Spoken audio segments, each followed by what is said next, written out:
আসছে দাঁড়ায় সম্মান করার ব্যাপারে একটা মাসালা আমাদের জেনে রাখা উচিত। যার ব্যাপারে আপনি দাঁড়াতে চাচ্ছেন, মাসালা পরিষ্কার ভালো করে জেনে রাখবেন, যার ব্যাপারে দাঁড়াতে চাচ্ছেন আপনি, তার আচার ব্যবহার চাল চলন, তার রং ঢঙ্গে যদি এমন মনে হয় যে তিনি আসলে পড়ে আর আমি না দাঁড়াইলে পড়ে সে এটাকে খারাপভাবে নিবে, নেগেটিভভাবে নিবে, সে মানসিকভাবে এটাকে মেনে নিতে পারবে না, এই সমস্ত ব্যক্তিদের ক্ষেত্রে দাঁড়ানো হারাম নাজায়েজ। এই সমস্ত ব্যক্তিদের ক্ষেত্রে দাঁড়ানো হারাম নাজায়েজ। সর্বসম্মতিক্রমে সমস্ত উলামায়ে কেরাম বলেন এই সমস্ত ক্ষেত্রে দাঁড়ানো নাজায়েজ, হারাম। তাদের ক্ষেত্রে দাঁড়ানো যাবে না। সে হোক চেয়ারম্যান, সে হোক মেম্বার, সে হোক এমপি, সে হোক মন্ত্রী, সে হোক কোটিপতি, সে হোক লক্ষপতি, সে হোক সমাজের যত বড় নেতাই হোক, তার বিরুদ্ধে দাঁড়ানো হারাম, পরিষ্কার হারাম।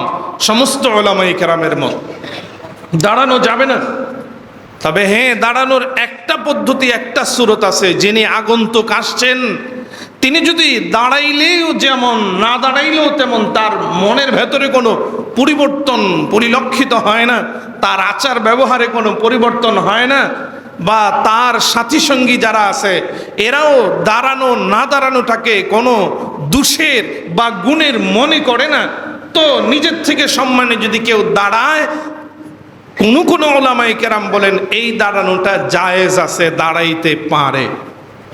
তবে অনেক উলামায়ে কেরাম এই দাঁড়ানোটাকেও না জায়েজ বলেন, এইটাও দাঁড়ানো যাবে না।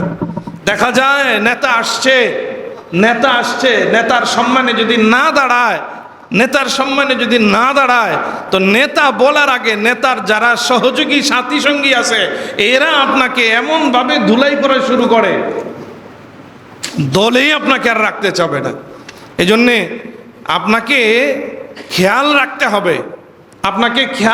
হবে, আপনি দল করেন আর নাই করেন, রাজনীতি কোন দলের সাথে করেন সেটা দেখার বিষয় না, কোন দেশের নাগরিক আপনি সেটা দেখার বিষয় না, কোন সংবিধান মেনে আপনি রাষ্ট্র পরিচালনা করেন সেটা পড়ে দেখার বিষয়। আগে দেখার বিষয় হলো কোরআন সুন্নাহ আপনাকে কি বলে, কোরআন আপনাকে কি বলে, হাদিস আপনাকে কি বলে, ফিকহ আপনাকে কি বলে, আপনাকে সেটা আগে ফলো করতে হবে।